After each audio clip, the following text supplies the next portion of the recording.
Ellie stepped into the shower and began to let the hot water wash over her body. Slowly she succumbed to the heat, and for a moment felt at peace as the water filled her ears and splattered lightly upon the shower curtain.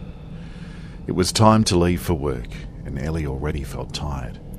The day had been productive, as she had managed to find many of the items she needed. However, this meant that she had not slept in the afternoon as she had hoped to, and it was now 8 p.m, with work starting at 9 and finishing at 1 a.m. She began to wash her hair, soothingly massaging her scalp and feeling the tension starting to leave her body, to the point where she felt sure that if she lay down now, she would probably find sleep quickly. The radio near the sink played gently, a song she did not know but had decided to shyly hum along with. The chorus was very predictable, and a small part of her felt pleased that it, nearby, would not be happy with this scene of normality. It was having to witness and to test this gentle scene, even if it was still primarily a performance on Ellie's part.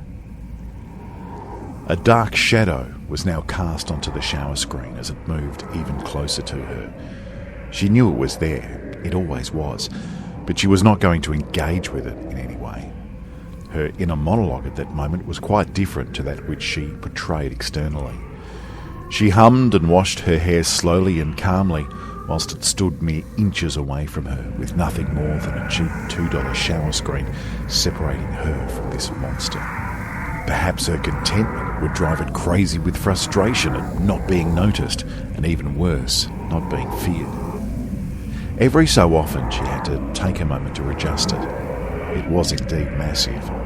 She could see the top of its blackened head above the shower screen, and the sheer size of its bulk shadowing her from the other side of the screen.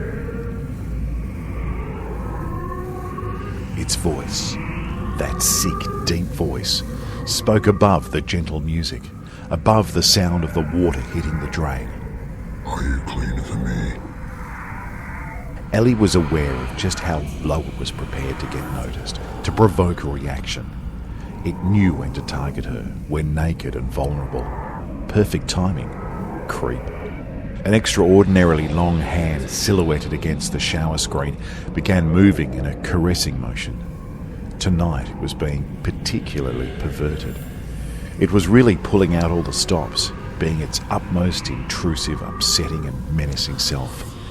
Ellie knew, however, that this was an act. It could not touch her today.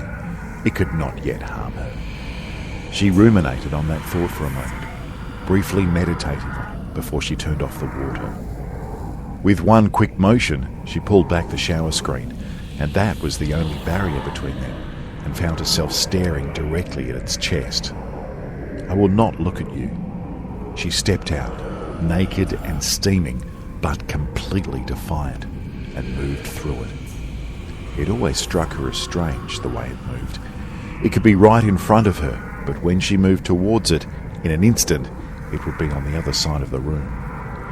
It obeyed no laws that she knew, no laws of what would be considered reality. Sure enough, it had now materialised by the door. Are you clean for me now? She sighed and became instantly frustrated with herself. Sighing meant it now knew she had heard it. Damn thing. No more sighing, she thought. Do not look at it. Get ready for work. I just have to get ready for work.